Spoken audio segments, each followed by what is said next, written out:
เมื่ออื่นเราจะเดินทางตอนกี่โมงจากโมงก่อน5 โมงเช้าเนาะโอเคเดี๋ยวมื้ออื่นเราจะเฮ็ดคลิปว่าเราจะเดินทางไปใส่สมบูรณ์ทุกคนฝากติดตามทาง YouTube เราเนี่ยเดี๋ยวเราสิพาไปเที่ยวว่า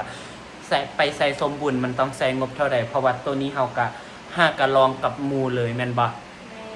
ซึ่งตอนนี้ก็ตื่นเต้นแห่งกำลังเก็บเครื่องมื้ออื่นเจอกันบ๊ายบายตอนนี้ก็เป็นเวลา5 โมงอยู่ที่6 นาทีเนาะตอนแรกคิดว่าสิตื่น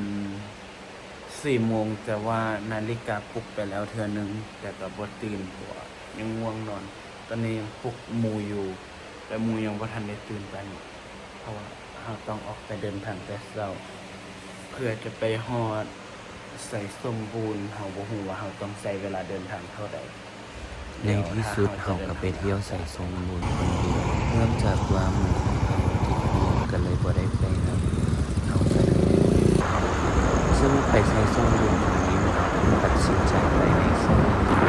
แล้วก็เอาเงินสดตอนเขาไปแม่เขาลุกจากนครหลวงไปใส่สมบูรณ์6 โมงเช้าแต่เขาไปฮอดใส่สมบูรณ์อยู่ที่12 โมงตอนนี้เราก็แวะที่ซุปเปอร์มาร์เก็ตเพื่อที่จะซื้อตุกน้ำไป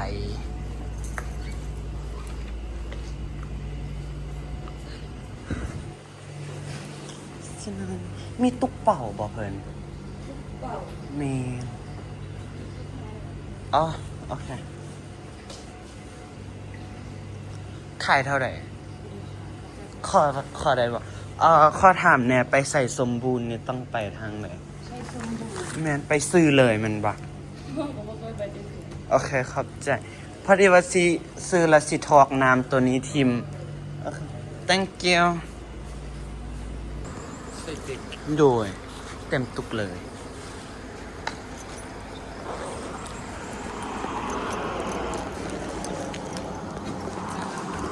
เท่าไหร่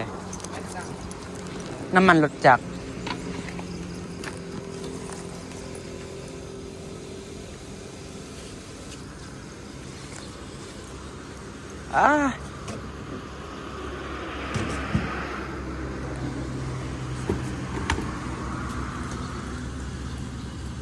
โอเคครับใจปิดให้แน่ได้บ้าง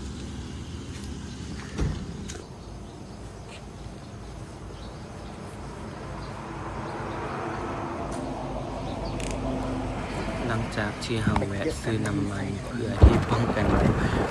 ยานข้างหน้าเลยตกเครื่องไปแล้วที่ติดอยู่ปั๊มถนนเริ่มลุกลามจนถึงซื้อไปกระไรเพราะว่ามันหนักเราไปตัดก็เลยซื้อพกในกันเลยหลังจากนั้นเราขับตอนนี้เราไปที่เดินวันเสาร์วิวต้องค่อยๆขับเพราะว่ารถทางที่จะดีเลยเขาลุกจากเรียงไปพัก30 นาทีกว่าเพราะว่าไปเอาเรียงการที่เราได้มาเที่ยวคนเดียวแบบนี้นี่เราได้มาที่ขัวน้ำเงินแล้วคลิปมันก็อาจจะแบบสั้นๆเนี่ยเพราะว่าเราก็เห็นตัดต่ออีกอย่างก็ตัดเองตัดแบบพวกนี้แล้วก็ฝากให้ทุกคนเชื่อซัพพอร์ตไปเริ่มมัวไปแล้วครับขับไปมุ่งหน้าไปฝั่งซ้ายทางกันถ้าทางดีแบบนี้ก็คือแบบโอเคเลยแต่ทางข้างหน้าที่เราสิเป็นเจอนี่แบบหนักสุดแวะเติมน้ำมันที่ปั๊มตัวนี้เพราะว่าต่อไปมันซีมีแยกจากนี้แล้วก็ไปลงไตมันจะเป็นแยกลงทางจำปาสัก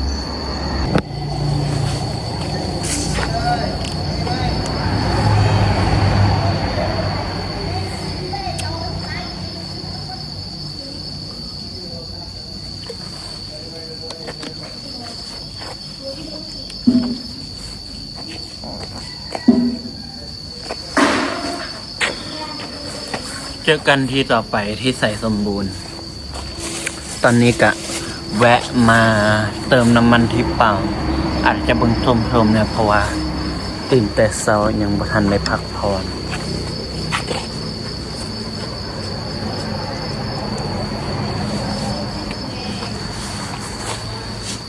ตอนนี้เรามาฮอดปากสันแล้วตัวนี้จะเป็นทางไปใส่สมบูรณ์ทุกคน จากปากสันไปลองสันสิเป็นทางแบบนี้เลยโคตรทุลักทุเลโอ้โหน่าให้ภาพมันบรรยายว่าทางเอาจริงๆถ้าเป็นรถอื่นมันก็สามารถไปได้สบายเลยด้วยความที่รถข้อเห่ามันเป็นรถสกูปปี้เนาะมันไปแงบแน่นิดนึงตอนนี้เฮาก็มาฮอดใส่สมบูรณ์เป็นที่เฮียบหอยแล้วที่บอกว่าทางโคตรเปื้อนของโคตรเปื้อนเลย แต่กะบ่ได้ถ่ายวิวระหว่างทางให้เบิ่งเนาะเพราะว่าขับรถและอีกอย่างข้อดีอย่างหนึ่งมื้อนี้ก็คือแบบฝนบ่ตกให้เฮาเลย เดี๋ยวสิเปิดกล้องหลังเมื่อที่เฮาไปฮอดใส่สมบูรณ์แล้วสิเปิดกล้องหลังให้เบิ่งโคตรงามเลย นี่ตัวนี้จะเป็นทางไปใส่สมบูรณ์และตัวนี้สิเป็นทางกลับ ถาม เบีย ว่าง คุ้มค่าบอกับการ สุดท้ายเขาก็ ใส่สมบูรณ์ครั้งนี้ แต่เส้นทางเป็นแบบนี้ทุกตอน คุ้มค่าสุด การชมวิวระหว่างทางแล้วแบบมัน ด้วยความที่เราเป็นคนดูอยู่แล้ว ปะ แบบ เห็น จา ว่าก ทุลักทุเลเนี่ย เป็นจังซี่ ทุ เล ก ย คนหลังจากที่เราผ่านจากดินแดน ตัวนี้ใน เรา ว่า ก็สิ วิว เข้าใน ใส่ ตัว สม เมือง บูรณ์ ลองสันภาพบรรยากาศที่จริงมันงามกว่าในโทรศัพท์หลายเลยเป็นคนงามเฮาขับรถไปเฮายังตื่นตันใจว่าที่เฮาได้มาสัมผัสธรรมชาติด้วยความที่เฮาเฮ็ดเรียกมือเฮาจนเพลิดเพลินกับเส้นทางที่มันไกลแล้วก็ขับรถไปเรื่อยๆจนรู้สึกว่ากับบ่ได้ไกลเลยเพราะว่าเฮาแบบเพลิดเพลินกับธรรมชาติได้อยู่กับสิ่งที่เฮาอยากไปแล้วเฮาหาก็ได้ไปสินะเดี๋ยวสิให้เบิ่งวิวที่เราวิวโคตรดีเลยทุกคน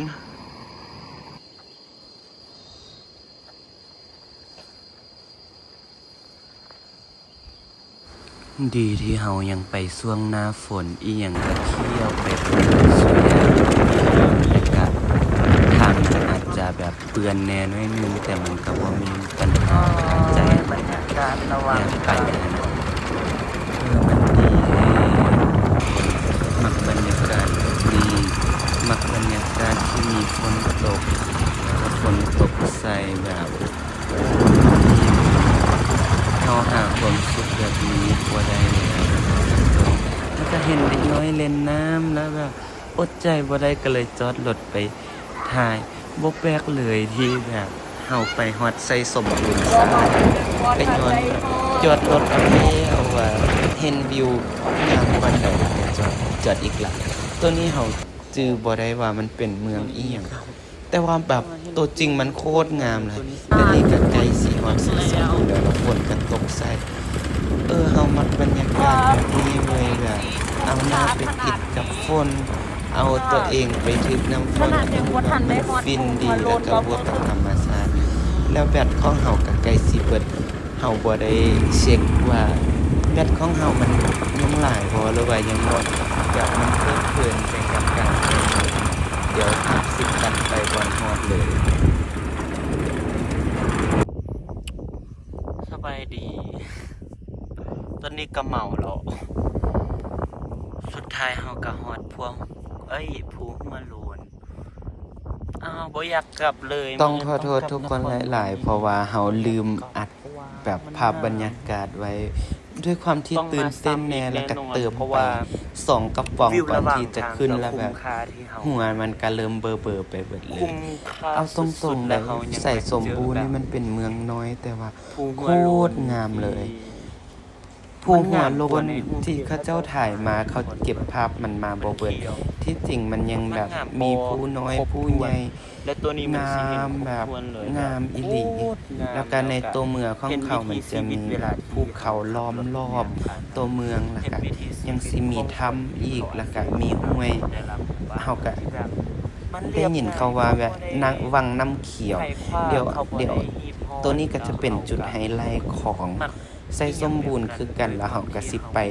จุดนั้นคือกัน แต่ตอนนี้เฮากันยังนั่งอยู่ที่ภูห้วยโลนซึ่งเฮาระบายความในใจ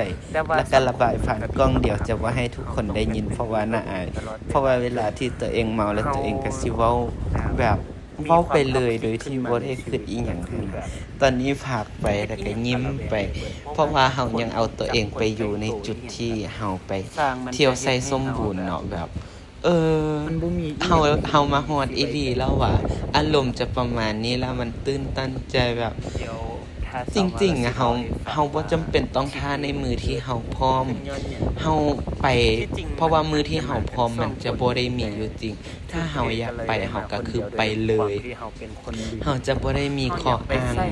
หลังจากนั้นเฮาก็เกียมซีแบบลงภูเพื่อที่จะไปวังน้ำเขียว แต่ก็ยังเสียดายที่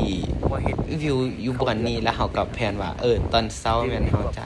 ขึ้นมาเบิ่งวิวอีกรอบแต่ตอนเช้าแม่นเฮาบ่ตื่นเฮาไปกินข้าวกันเลย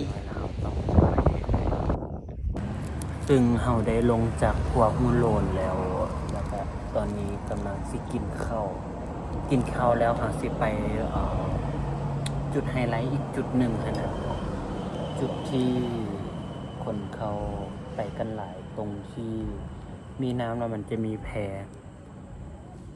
มันจะมีตู้เป็นตู้เฮาบ่ฮู้ว่าเขาเจ้าเอิ้นอีหยังเดี๋ยวกินข้าวแล้วเฮาสิพาไปกินข้าวเปียก หลังจากเฮากินข้าวแล้วเฮาก็มุ่งหน้าไปวังน้ำเขียวกันวิวระหว่างทางก็คือดีแบบใส่คำว่าแบบงามได้เปลืองแหงเพราะว่ามันงามดี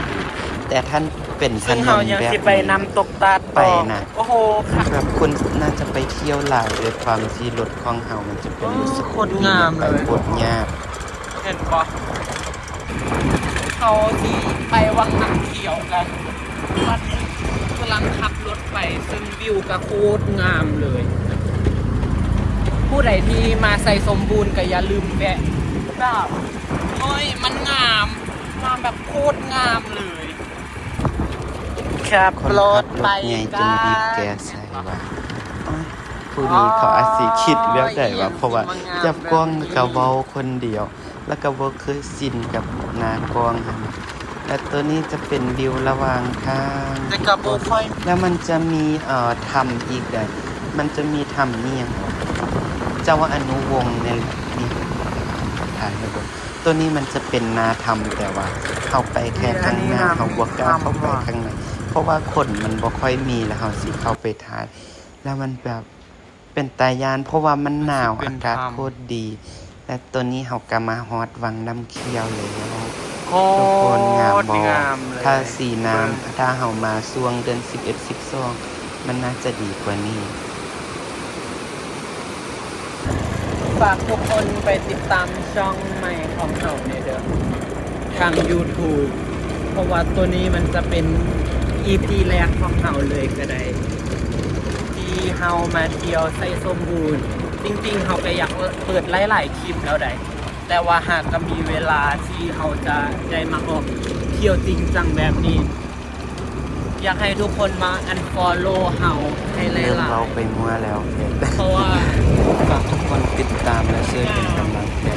เพราะว่าอย่าลื โค ม ตรงามเลยในกล้อง YouTube แล้วก็ แบ ตัว บ นี้ มันโคตรต่างกันเลยตัวจริงแบบ สำนีบ๊ายบาย